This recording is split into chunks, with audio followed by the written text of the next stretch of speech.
Who would have thought that Hydro Flask will come up with a lunchbox? So right here is a nylon lunchbox. I really like the color of it. They call it peppercorn, but it's grayish.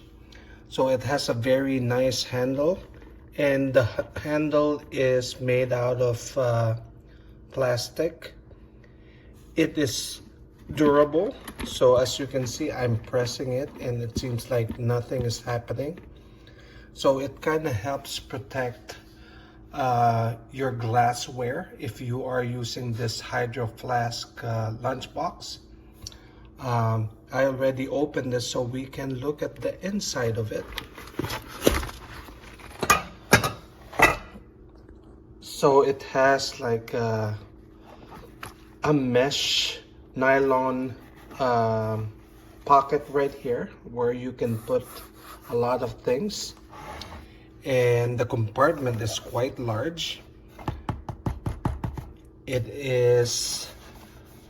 Your food is going to be safe, your containers are going to be safe, especially if there are glass. So this is a very nice lunchbox.